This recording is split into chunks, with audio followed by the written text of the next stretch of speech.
Celebrities from TV, music, movies, literature, politics, and show business, at one time or another, they all come to the Ron Sedgy Show. So why don't you? I needed money 'cause I had none. I fought the law and the law won. I fought the law and the law won. You can try fighting the law all you want, but the law is always going to win. From politicians and celebrities to sports figures and business leaders, they're fighting the law.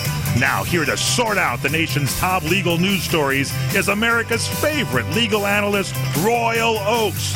This is the Royal Oakes Show.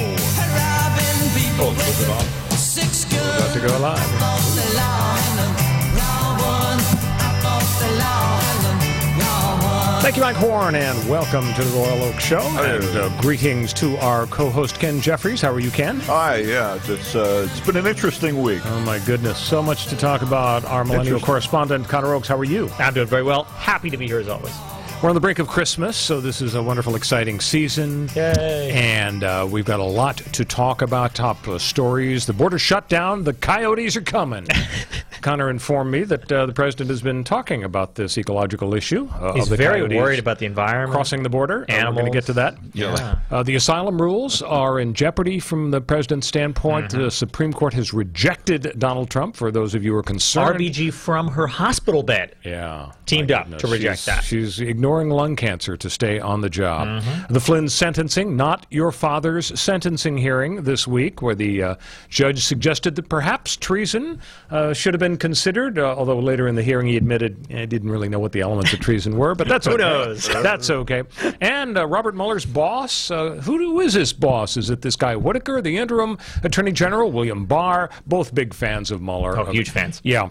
And we're going to have our beloved Moron of the Week feature. A couple of morons will guess and vote on who the stupidest is. One of them, just a little tease, is a woman who married a ghost. So she's a candidate for Moron of the Mrs. Week. Muir, I think, was that That's Mrs. right. Muir? Yeah. And, yeah, well, I think she's going to be a very competitive candidate.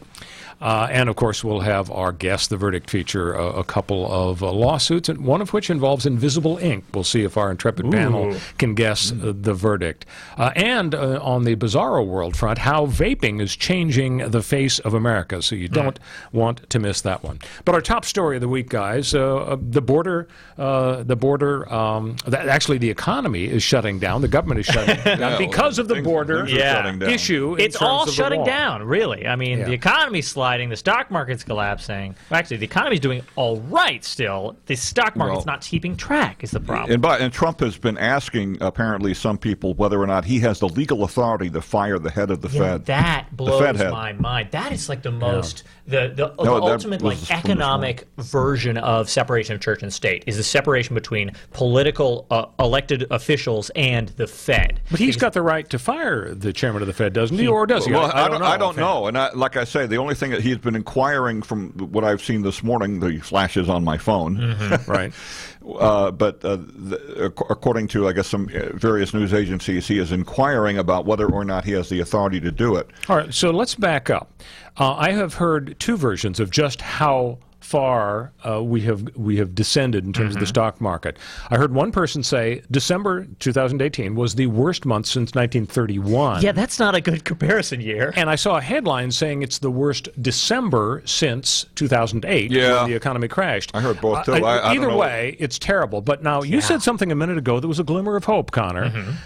You said, okay, the stock market's in the toilet, but in general, the economy is doing well. So elaborate, because that sounds good, like good news, because people are about to jump out of the window over there for a 401k. How do you reconcile it? Well, the 401k, lots of people's 401ks are down, right? But that's because stock prices are down as measured by most of the major indices. But what's not down is the fact that unemployment is still really low and inflation is below 2% and it's held in check. Yes! So the chair of the Fed, who is chosen by the president, has decided, as of last week, he decided we're going to raise interest rates again. And usually the Fed raises interest rates to cool the economy down. When the economy is doing really well and inflation is threatening to tick up over about 2%, which is the target, the ceiling that you want to keep it at. That's true. That's true. They decide economy's getting a little hot. Slow down, guys. Cool it. It's okay. And also, the interest rates have been at such a historical low for so many years that they're looking for opportunities to move it up while the economy is doing well. So all these reasons, all these things indicate that the economy is actually doing pretty well, but the stock market doesn't like getting the pressure from the interest rates in the short term. So it's hard to know.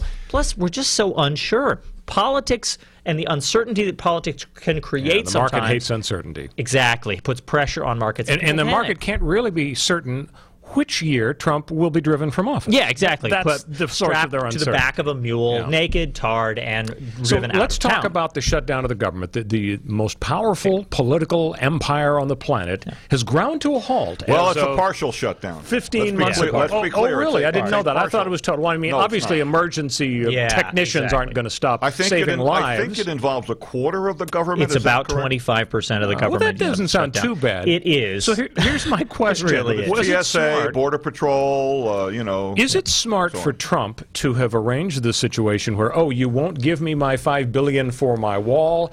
It's so important. I want so much publicity. I'm going to shut down the government as a result of it. Is it smart for him to keep the focus on his issue of the border? Because maybe that is the smart thing for him to do to ride the wave to re-election. Traditionally, the shutdown has hurt the Republicans ever since the Gingrich-Clinton era in the 90s. But earlier this year, the so-called Schumer shutdown actually, in the minds of the public, seemed to have hurt the Democrats. So is it smart for Trump to have done what he's done? I don't think it's a bad idea politically for Trump to control the news cycle by keeping the word wall in everyone's mind, because that's a divisive issue that inflames his base and gets people on his side. But now he said slats. Yeah, now he's backing up. Slats. That was my favorite part of his post. He signed some bill, the farm bill, the agriculture bill, and in his post-bill signing press conference, he's talking to the media and he's saying, I'm going to give them an out where we'll build a steel slatted barrier instead of a fence, and it'll be an out for the Democrats to save face when they cave in front of me. Right. And it's like, Trump, do you realize that by saying it in public in front of everyone, you're undoing the whole point? The slats are a stupid way to try to give Democrats an out, but I see what you're doing. But by telling us you're doing it, you're taking away their out that you just tried to create. But I guess what I'm unclear about is why are people talking about specifics? A wall, a fence, slats, barbed wire. Right. No matter what goes up, either you have a physical barrier of some kind or you don't. So why are people fussing over whether it would have slats or not? Oh, because Trump thinks that Democrats are making political hay out of the fact that the wall is this racist symbol. It's a symbol of classism and racism that basically Trump's white American base is saying we want to keep people of different races and different ethnicities and backgrounds out of the country for no apparent Let's talk reason. about different species, because I want you to fill me in on the Coyote situation. As I understand it, Connor, the president is so concerned about needing a wall to stop human beings who will illegally come into the U.S. from Mexico. He's also concerned about coyotes. Oh, they're vicious that creatures. Maybe, I guess they may be rabid. Tell me what's up on that front. Yeah, well, dingoes will eat your baby is the problem. That's what I've heard. So Trump is given Ron Burgundy-like a speech to read, and he doesn't actually know what the heck he's saying, but in the speech he says something along the lines of... Stay classy, San Diego. Yeah, exactly. Stay classy, And for people who don't know the Anchorman story that you're alluding to, Ron Burgundy was a not-so-brilliant anchorman, and one of the plot points is Victoria Corningstone, played wonderfully by the actress, now I'm blanking on her real name. That's okay. Christina Applegate. Wow, well done, guys. Dang. She was told... Ron Burgundy will read anything on the teleprompter, anything. And so she arranged for a naughty word to be on the teleprompter. Right. And so instead of saying, stay classy, San Diego, he said something else involving the F word. Yes. So you're saying that somebody gave Trump Somebody a gave speech, Trump. and it was on the teleprompter. Yeah. Well, he's got a piece of paper on his podium in front of him, and he's saying, I will not let this country be taken over by migrants, and a country without borders is not a country at all, and I'm not going to give over our control of our immigration process to drug traffickers and terrorists. And he gets to the part in the speech where it says coyotes, referring to human traffickers, the nickname for people who traffic humans across the border, and he reads the word coyotes and goes, I'm not going to give over American border control to, believe it or not, coyotes. Did he say believe it or not? said, Yes, and believe that's it the or key, not, Ken. When he coyotes. added the phrase "believe it or not," that was That I proof, didn't know. proof positive. That's proof that the president did not know that the word coyote was a metaphorical nickname type thing, not a literal coyote. And he didn't even like falter and say to himself, "Oh, this is mistaken or misunderstood," or just blow past it. He thought, "I'm going to add a little flavor." You know what? I believe that coyotes are eating people. This is such a crazy news. You guys will not believe this. Coyotes are eating people. Yeah, I think of the Roadrunner and Acme products and all of that. But it's been such a crazy news week. This thing with the coyotes has really been, I think, largely ignored. Well, It just happened within the last day. Connor, the man is so busy. He can't learn every single little idiomatic expression. True. Every meme. True. He can't memorize that stuff. You're right. I wouldn't expect. I mean, Fox and Friends is, 2 or 3 hours in the morning, so that's a good chunk out of his day, yeah. Right there. That is where he gets, of course, his policy, and that really gets us to the shutdown. That's how it happened. Fox and Friends is the reason we have a shutdown. We are being governed by talk show hosts. Trump watches Fox, and they say, Trump, you're being a wuss. Trump, you said you were proud to shut down the country over this wall. And how could you cave so easily and agree to the resolution that 100-0, the Senate says, this continuing resolution will fund us through February. It's all going to be fine. There's like $1.5 billion in there. Right. Trump can claim victory for getting $1.5 billion for border security. That's a lot like the wall. It's not $5 billion. It's not the $25 billion it'll take to actually build a brick and mortar wall, but it's pretty good. $1.5 billion. That's a big deal. He can trumpet it. Okay, 100-0. Literally everyone is on board. Trump says, I'm on board. Oh, wait, Fox and Friends says, why is he caving? Ann Coulter tweets at him and calls him a D-bag. She called the president a douchebag. Fantastic. In her tweet or her message. She said he is gutless. Yeah. And apparently there's been this evolution. He had that weird Oval Office encounter with Schumer and Pelosi that I think we talked about last week. What theater? That was it was political theater, and he really kind of pulled a fast one on him because Chuck and Nancy didn't know that the substantive discussion was going to be in front of the cameras. Yeah. But I think Trump's idea was it's going to help me if I can kind of do a smackdown against Chuck and Nancy. He has that WWE and he experience. Said, look, I'll take responsibility for the shutdown. And then, because I want the wall that badly. Right. So then a little later, a few days later, as you say, he kind of backs off and he says, well, maybe I don't want or need the $5 billion for the wall that much. And now apparently because of criticism by Laura Ingraham, who said the wall, 4 or 5 times in a row, she was freaking out on her show, and Ann Coulter, who the president apparently has unfriended because she called him gutless and a douchebag. Savage. Apparently, though, in spite of his unfriending her, he's listening and going back to her camp. And so at this moment, we're shut down, at least partially, and he apparently thinks that it's worth the risk. And this is the thing. Everybody says, oh, Trump is just he's nuts, or he's a sociopath. He's totally immune to criticism, right? He'll just do anything. He doesn't care what anyone says. Not true at all. No, he does the opposite. It's the opposite, Trump actually. deeply cares about what his base says, what his supporters say. He loves, angering and enraging liberals because that feels like he's winning, right? But he hates the idea that his base doesn't love him like a deity. So the idea that Fox News would be saying, Trump, you're letting us down. We want you to build this big racist wall. Why aren't you building our racist wall? He caved. He's a total snowflake when he's criticized by his own base. Which brings us, in a way, to Syria. And I'll tell you why. I think it's Brian Kilmeade on Fox and Friends. With the three of them are Ainsley Earhart and what's the other one? Steve Doocy. They blasted him, I think, over Syria. They called him. They said he refounded ISIS in the same way that Trump said that Obama founded ISIS by putting troops in, taking troops out of Syria. They said, Kilmeade said, you refounded ISIS. We'll see how Trump reacts to that. And that's in the context of a lot of conflict between Trump and his defense secretary, Mad Dog Jim Mattis. Oh, yeah. Who just either resigned And you or only was forgot about pushed that out. already. Yeah, and that's a huge story because it ties in with what you guys are talking about. Yeah. And what people are really worried about is that because Mattis, maybe he was pushed out, but he's out one way or the other in protest over Afghanistan and Syria. We're going to talk about the implications of that when we return on The Royal Oak Show. Stay with us. We'll be back on CRN with The Royal Oak Show. Kaanapali Beach Hotel, Maui's Hawaiian Hotel. Located in the heart of Maui's premier resort, Kaanapali Beach Hotel is officially recognized as Hawaii's most Hawaiian hotel and the #1 best value in Hawaii. With a range of accommodations and affordable dining options, this is the ideal setting to turn Hawaiian dreams into lifelong memories. Live Hawaiian entertainment every evening, free year-round children's programs, weekly arts and crafts fairs, welcome breakfast, and departure kukui lei ceremonies add to the value. Swim in the whale-shaped pool, indulge in the fabulous spa and hotel salon. Enjoy Hawaiian hospitality at its best at the Kaanapali Beach Hotel.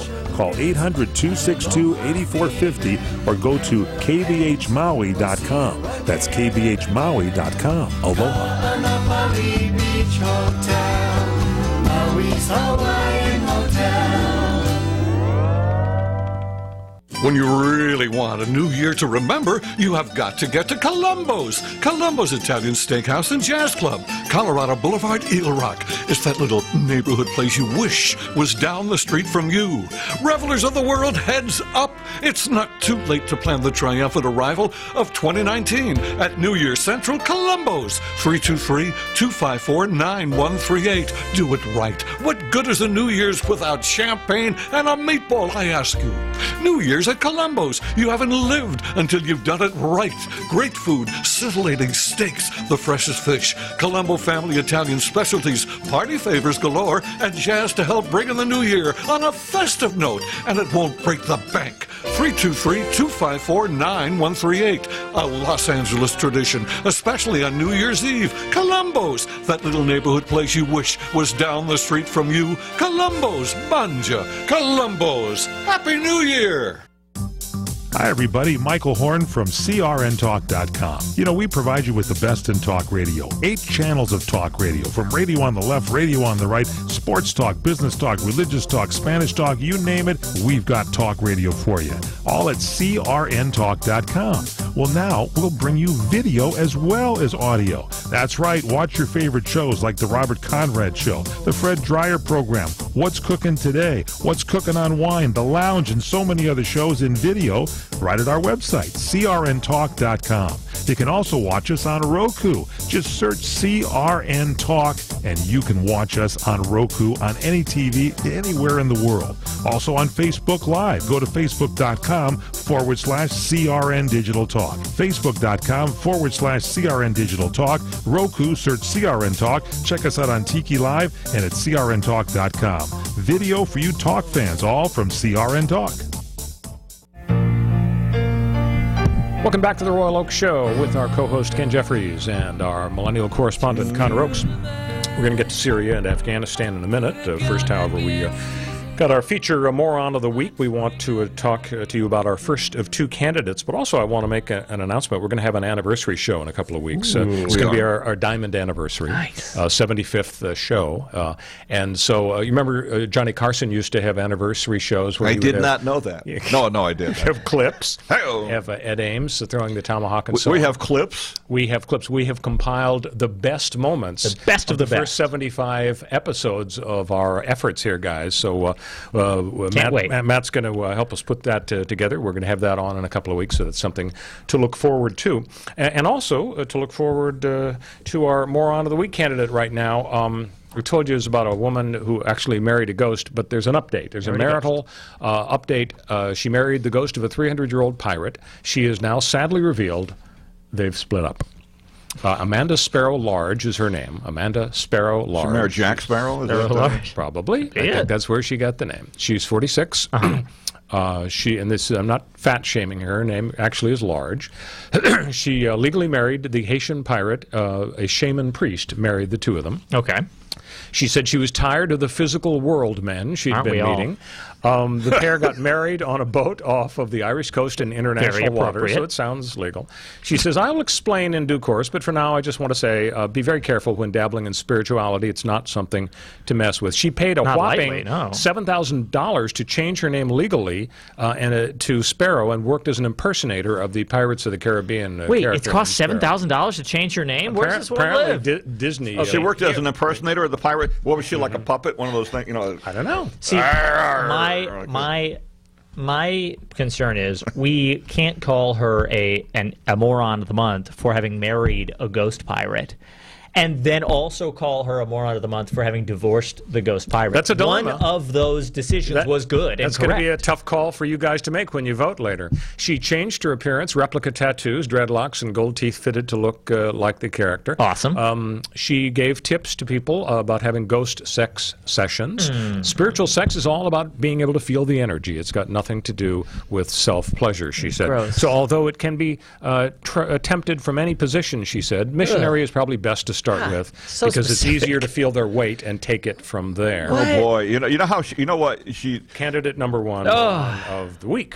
No, I was going to say she got married by a shaman. Is that right? Yeah. Shaman priest. Who said, it's a shaman, I have to marry you. It's a shaman. That's probably what he said. Shame on my house. So the foreign policy implications of what's happening with Jim Mattis leaving as defense secretary are pretty serious. I mean, Trump is talking America first. That's that has echoes of isolationism. That was the phrase used by Charles Lindbergh before the entry by America into World War II. Our people have argued our passivity encouraged Hitler, and so the key question now is if Trump withdraws from the world, we're getting out of Afghanistan, we're getting out of Syria. He's questioning whether he's going to support NATO. He's really angry with the fact that our long-term allies, Japan and South Korea, aren't paying their fair share. Is this going to embolden China, Russia, Iran, ISIS? Is that what is over the horizon for us? It seems pretty straightforward and universal. You've got the party of war, the Republicans in Washington, who are very unhappy with Trump for exactly those reasons, because they fear that it will embolden our enemies, that is, China and Russia, our opponents in the world arena, if you want to characterize them as enemies. It's a good idea to characterize them as foes in one form. And in many ways, while political science would tell you that our interactions abroad are not zero-sum, so it's not like when we lose a battle in Syria against insurgents, Russia wins. But when we withdraw influence from a place like Syria, where Russia has been supporting Bashar al-Assad for years and years, Russia is happier at the end of the day. And that's sort of it's almost an example of how international politics is not zero-sum. It's that, it's not where it doesn't matter whether we turn our backs on Syria and whether someone characterizes this as concession. Lindsey Graham is saying you're giving up against ISIS. You're snatching a failure from the jaws of victory. But that's not even the point. I think Lindsey Graham and the other conservatives are missing the point. It's not that we are going to lose a war that we could have won. It's that we are losing influence and allies and relationships. For example, with the Kurds. We supported the Kurds and have for years in this fight. The Kurds have come out and said, after all that we've been through and suffered, we're going to be on your side and help fight against ISIS in Syria. I think then that's we're turning right. our backs on them. So that relationship is probably irreparable. I think that's right. I think the big picture is that since World War II, we've gone through the Cold War, we fought it, we won it, we've gone through the war on terror. But the constants have been we project strength and we deter the bad guys, we have a strong military, and we help friends, we build up friends to make sure that the bad guys don't gobble up all of the folks around the world. And Trump is turning his back on that theme. Yeah. When we come back, we're going to shift gears and talk about not your father's sentencing. General Flynn may be looking at prison time. Stick with us on The Royal Oak Show. We'll be back on CRN with The Royal Oak Show. Trying to sell your old car? Instead, donate your vehicle to Heritage for the Blind. Pickup is free, and your donation is tax deductible. Just call 800-785-9618. Heritage for the Blind accepts cars, vans, trucks, and boats, whether they run or not. Call right now and receive a free 3-day vacation voucher to over 50 locations. Call 1-800-785-9618.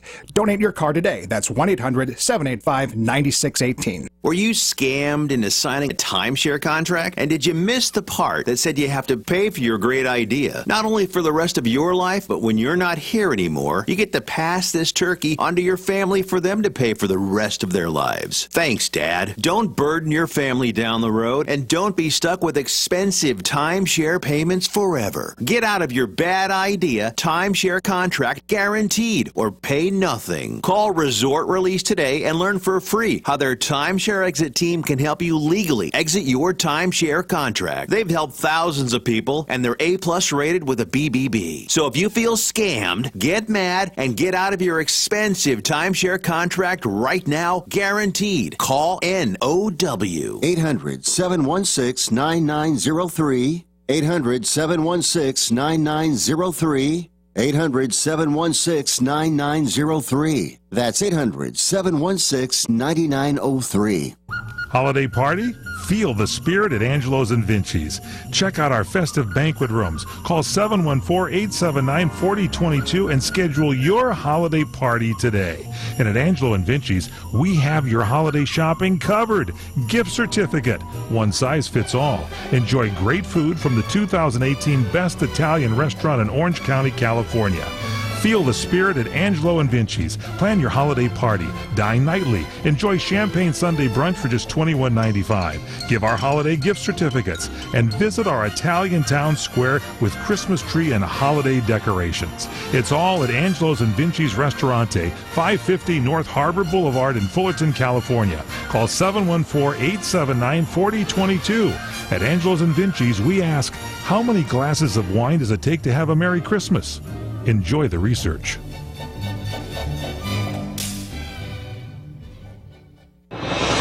If Ernest Hemingway was alive today, would he say this to you? Shakespeare, Mark Twain, Edgar Allan Poe, all great writers. And after reading your book, I simply must add you to the list. Wait, you don't have a book yet. So make a free call to Page Publishing. Their expert staff can help you turn your book idea into a real book, a masterpiece that could someday make the bestseller list in hard copy and digitally all across the world. Page Publishing can help you completely take your idea for a book, write it, and publish it. So if you want to join the ranks of some of the most famous authors in the world, call now for a free information kit. Turn your book idea into publishing gold. Make a free call right now to Page Publishing. 800-378-3212. 800-378-3212. 800-378-3212. That's 800-378-3212. Destination South Point. 11 great restaurants, bingo, bowling, movies, race books, sports books, spa, live entertainment, oversized rooms, and the rates unbeatable. The South Point Las Vegas. Book now. Online at southpointcasino.com or call 866-791-7626. southpointcasino.com or call 866-791-7626. At the South Point Las Vegas, you're always a winner. Welcome back to the Royal Oak Show with our co-host Ken Jeffries and our millennial correspondent Connor Oakes. We're going to get to Not Your Father's sentencing hearing, General Flynn possibly looking at jail time. But first, we've got our Guess the Verdict feature, guys. You're so good at guessing these outcomes here. Here's a tough one, though. I'm going to lay some facts on you. Margaret Glue Glover was fired. Glue Glover. Glue Glover. Margaret was asked by the company... Do you change these names to something ridiculous to protect people's identities? Protect the guilty. That's beautiful. The company asks her, she'll sign a document saying that, we're going to give you some extra money, so you're going to give up your right to sue for wrongful termination. We're firing you, but we don't want you to sue. So she signs the agreement. I'm getting extra money, and I won't sue you. How much extra money? Is it I don't know. You're just like Ken, asking for facts I don't have. It's any amount of money, that's all that matters. X dollars, yeah. Let's call it $100. Okay. But she uses a pen with invisible ink. And in with the pen, with invisible ink, in addition to her signature, she writes, "I'm signing this under duress." She gets her severance pay, but then she sues for wrongful termination, and the company says, "Hey, you signed the form saying that you took the extra money, you give up the right to sue." And she says, "Yeah, look more carefully. The invisible ink on the form proves I signed under duress." And so she sues for wrongful termination. Who wins the suit? Ken, what would you say? The company, I think, wouldn't see. You wouldn't buy the invisible ink? The invisible ink. You don't like that defense? I like the defense, but it's clever. It's almost like marrying a ghost. You marry an invisible signature. So what do you think, Mr. Connor? Who might win? That's an interesting employee one. win? I think that the invisible ink is evidence that she was signing under duress, but the fact that she was doing it, I mean, you don't accidentally have invisible ink on you. It sounds like she ginned up this kind of planned it, yeah. Sometimes I do. I've got some invisible ink pens. To get that $100, because the whole point of, I signed this under duress is it's not about the $100 that you got in addition to it. You didn't even want that. You were acting under duress. Right. But bringing invisible ink and signing secretly indicates that you were trying to scam them out of the $100 and then also get the lawsuit. Good guess. You guys are both right. The court said that she waived her right to sue. Didn't they also notice if they were present when she signed that it took her a lot longer to sign her name because Sally changed under pens. duress? It takes a while. They were cracking a champagne you just bottle. change pens and then write a paragraph invisibly underneath the court signature? said it was clever but ineffective. So our other suit you want to guess about is a Hackensack, New Jersey man sued.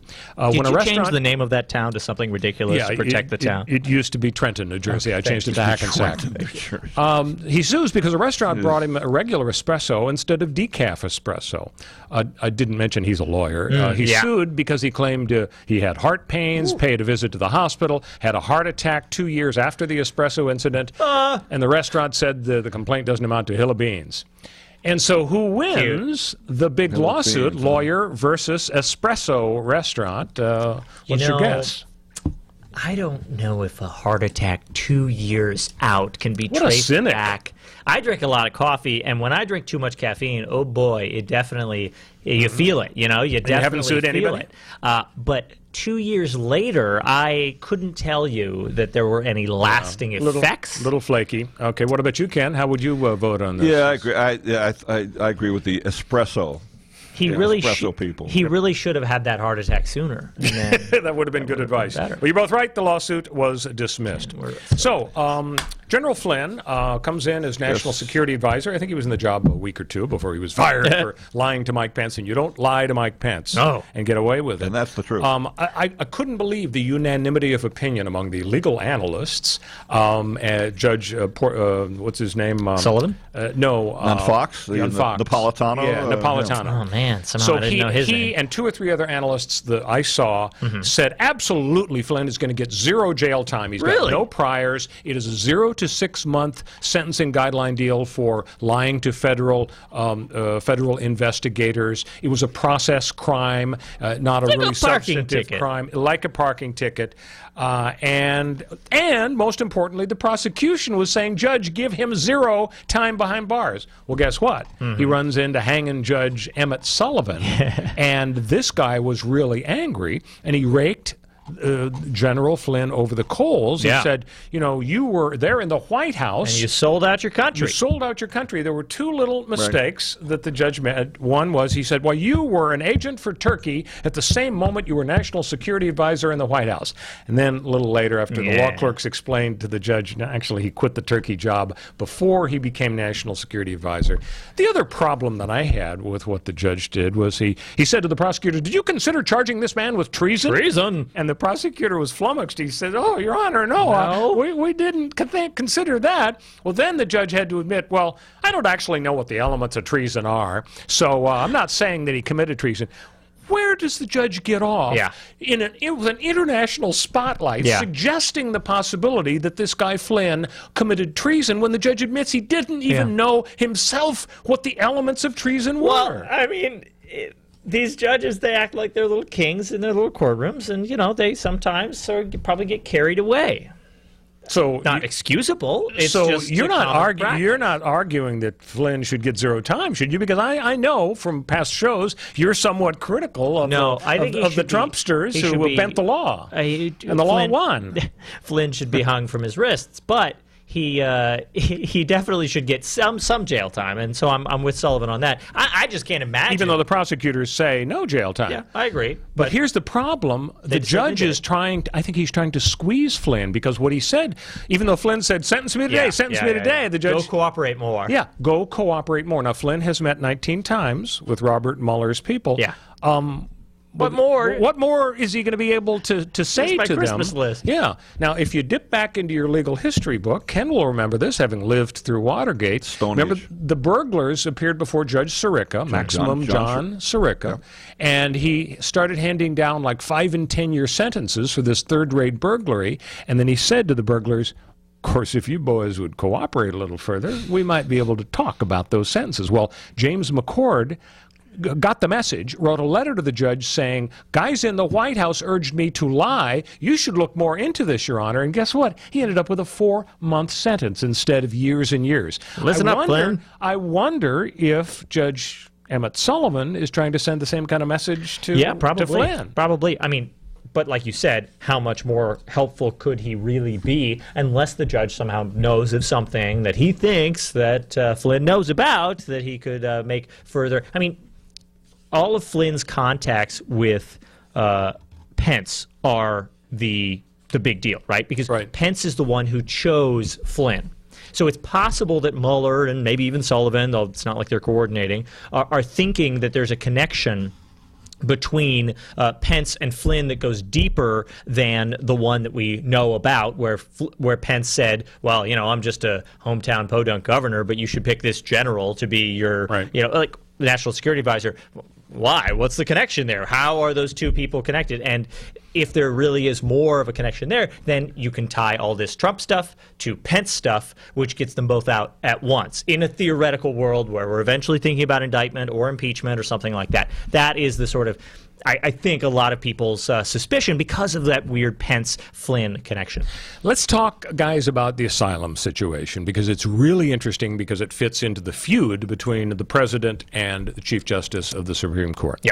So the asylum deal is this. For a long time, the rule has been folks show up at the border of the United States, they cross the border and out of the U.S., they're here illegally, and they say, oh, I know I'm here illegally, but if I go home, I'll be killed, so I want to request asylum. Right. And we say, well, my gosh, we want to help you. We're going to fill out forms. We're going to chat with you. Please come back in a month and you'll have your hearing and so on. And so some people don't show up for their hearings. They just melt into the population. And so statistics suggest that a lot more asylum requests in recent years. So Trump comes along and says, well, we've got to fix this. We're going to change the rules. We're going to put you in a holding pen at the border. We're not going to let you melt into the population. I'm going to separate your children. I'm going to change the rules for asylum. Yeah, and the child separation thing's been a huge issue. Hot button. So now the Democrats go to court and they get a judge to say, oh, President Trump can't change the asylum rules. Right. Works its way up to the U.S. Supreme Court. And what happened this week?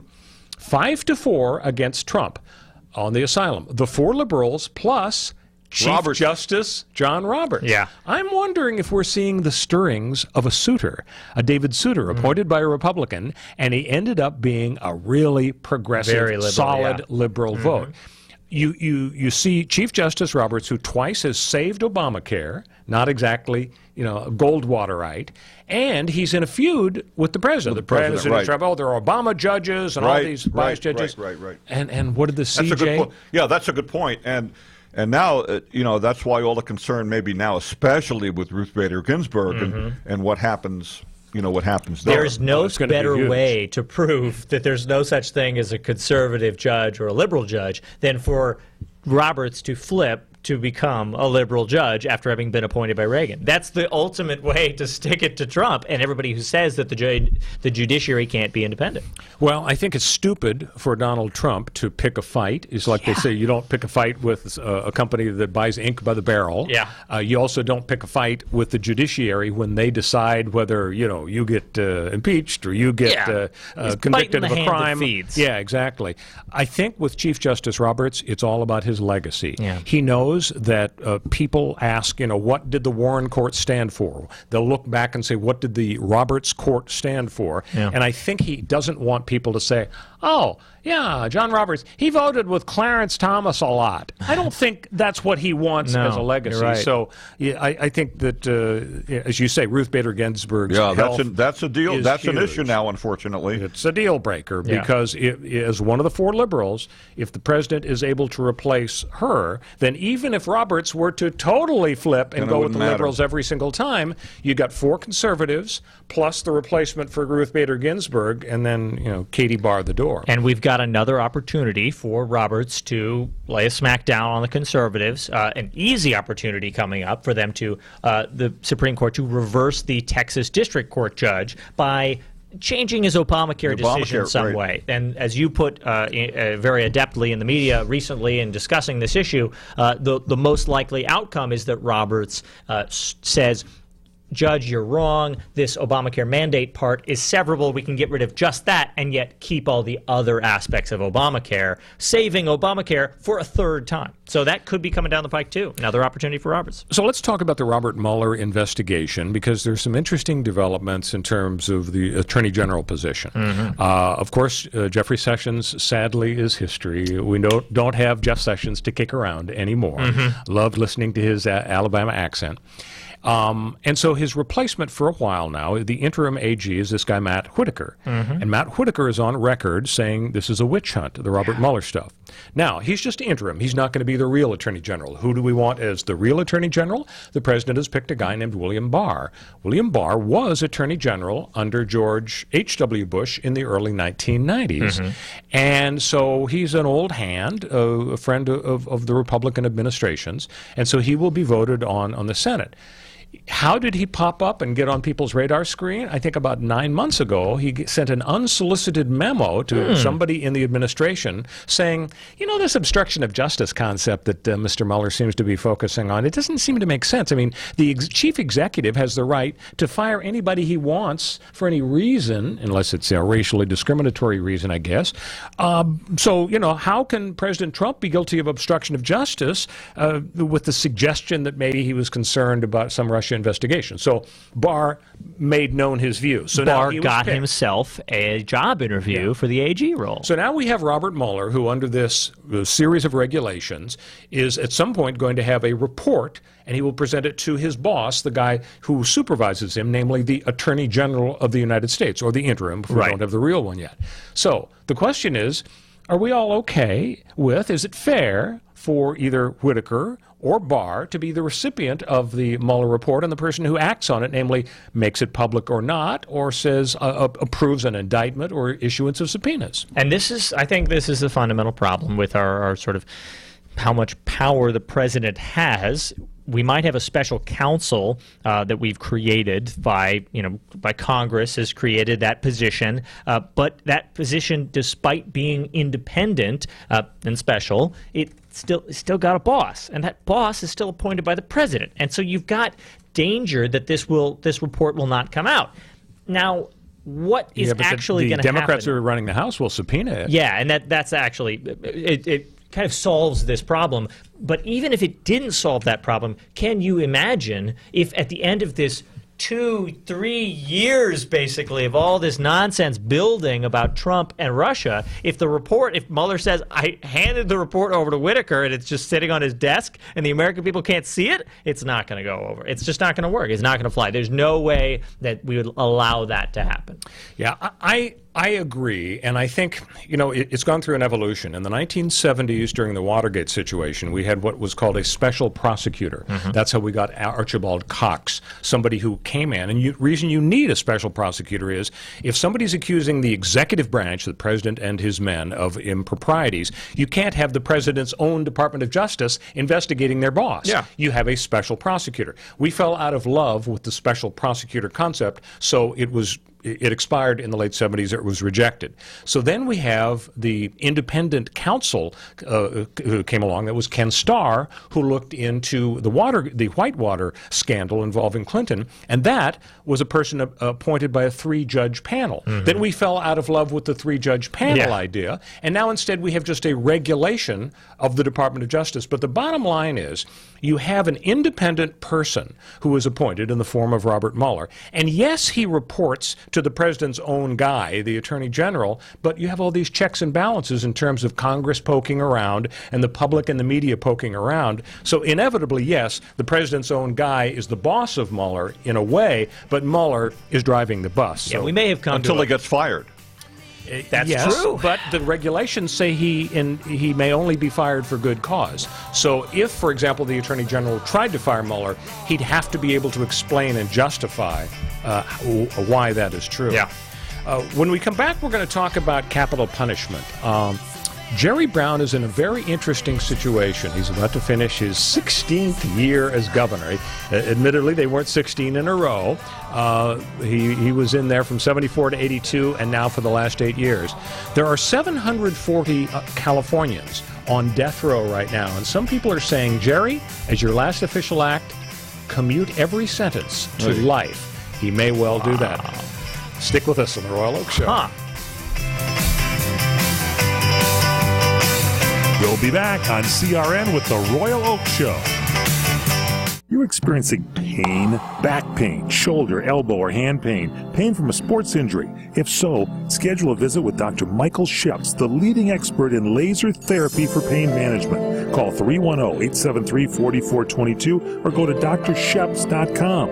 Experience Epic T, the breakthrough laser therapy system that Dr. Sheps developed to make you pain-free in less time. Laser therapy is a non-invasive, safe, and effective in-office procedure that penetrates deep into your skin without damaging the tissue. It perfectly targets areas of pain to promote fast, natural healing. Relax your muscles, ease muscle spasms, joint stiffness, and arthritis pain while increasing blood circulation. For over 25 years, Dr. Sheps has helped Olympic athletes and sports enthusiasts alike get back in the game. Schedule your visit with Dr. Sheps at his Brentwood office in California. Call 310-873-4422 or visit drsheps.com. That's DRSHEPS.com. 310-873-4422. The smartest way for you to get the lowest prices on your plane tickets, domestic or international, is to call SmartFares first or last, but you've got to call us before you book your plane tickets. Fly anywhere in the world, fly anywhere in the U.S., and SmartFares can save you up to 75% on your plane tickets. We have the lowest airline ticket prices on over 500 airlines, and you've got a great 12-hour free cancellation window. Plus, with our live agent help, you can always get fast help and fast answers. So on your next trip, maybe today, maybe tomorrow, how about right now? Pick up your phone and call SmartFares, plus save up to 75% on your plane reservation. So call right now. 800-915-2644. 800-915-2644. 800-915-2644.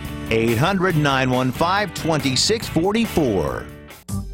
Hi, everybody. Michael Horn from CRNTalk.com. You know, we provide you with the best in talk radio. 8 channels of talk radio, from radio on the left, radio on the right, sports talk, business talk, religious talk, Spanish talk, you name it, we've got talk radio for you.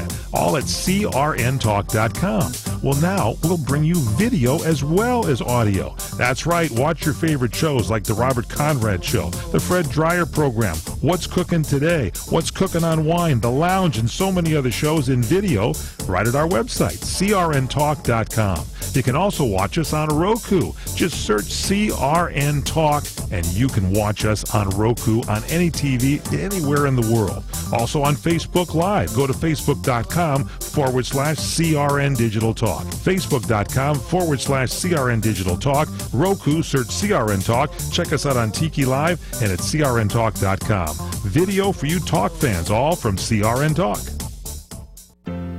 Welcome back to the Royal Oak Show with our co-host Ken Jeffries and our millennial correspondent Connor Oakes. So guys, moron of the week. We have one candidate in the books already, the lady who married and then divorced a ghost, 300-year-old pirate ghost.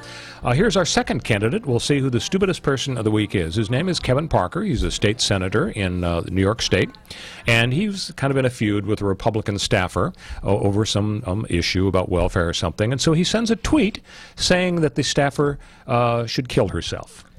He just thinks she should commit suicide because she really was in the wrong side of the issue. These outbursts by Senator Parker are not new. He actually referred to Governor David Paterson, a fellow Democrat and former colleague in the Senate, as a coke-snorting governor. Not cork-snorting, but coke-snorting governor. He also made reference to Mr. Patterson's sexual habits. Nice. In 2009, Senator Parker was indicted on a charge of assaulting and menacing a New York Post photographer who was staking out the senator's mother's home. Well, I guess, he was angry about that. Sure. He was found guilty of 2 misdemeanor counts of criminal mischief, and he went to anger management. So, who do you think is the stupidest person of the week? The lady who divorced her dead pirate ghost friend, or Senator Kevin Parker, who told a Republican staffer she should kill herself over a public policy debate? Don't minimize their relationship as a pirate ghost friend. They were deeply in love, and That's what she says. Your prejudice is showing against ghost relationships. Plus, I don't know if you saw Ghost with Patrick Swayze, but he loved it. Patrick Swayze, so obviously these ghosts can be Demi fine. Moore's most wonderful role, I think. Yeah, absolutely. So it gives pottery a new name. Yeah, exactly. It's a good scene. So I can't fault that lady. I think that she found love, and you know what? A lot of relationships don't work out, okay? Relationships are hard. Marriage is hard. So is she the moron of the... No, she's she's not fine. the moron. So you're voting for Kevin Parker. I'm going the other way. I'm going to go for the lady as the moron. Really? Yeah. Because not that I'm in favor of what he did. Prejudice. Prejudice against ghosts. I can't decide, so we're calling it a tie. Okay. So capital punishment, guys, it's legal here in California. It has been for a long time, although Judge Cormac Carney of the federal court in Orange County a year or two ago struck it down as cruel and unusual because it's so sporadically imposed. To him, it was just arbitrary and unpredictable, and so it's illegal. But the Ninth Circuit, those conservatives, reversed him and reinstated it. It seems unpopular, but I think that's because of the influence of the media talking about capital punishment. It's still the law. I think a majority still supports it. So... Yet, the ACLU is telling Jerry Brown, oh, Governor Brown, it's been great having you a governor 16 years. You have the power to commute the sentence of every guy and gal on death row in California. There's 740 men and women on death row. I don't know what the breakdown is by gender. But I could guess. It is being urged that the governor commute them all to life without the possibility of parole, effectively wiping out capital punishment as to all of the past. It wouldn't get rid of capital punishment. Yeah, so moving forward. If you were Jerry Brown, what do you think? How would you act on this suggestion by the ACLU? Honestly, it seems like a no-brainer. I think he's got a large contingent of folks, a constituency of his, that believes that capital punishment is morally wrong inherently. There's another large group, there was a lot of overlap there, that believes that it is basically too dangerous, that we keep making mistakes, that we try for years and years and years to really verify all this stuff, and then DNA evidence keeps exonerating people. It's interesting you mention that. There are people who DNA has saved from death row. I don't believe there is a single person in the United States in our history that you can point to and say, we know we executed him, and now we know we executed him wrong. I'd say let's keep it that way. Well, that would be one way to approach that situation if you go with the ACLU and proposal. If you agree, if you're on the other end of the spectrum, if you're more of a conservative, fiscal conservative especially, you could say this will save money because the death row process actually costs more than putting people in the chair. Rose Byrd lost her job because she voted against the death penalty 55 straight cases, even though it was the law. I think Jerry Brown could lose his job if his last day of office, he commutes every sentence. I think it'll be folks, okay. Thanks for watching. See you next week on the Royal Oak Show.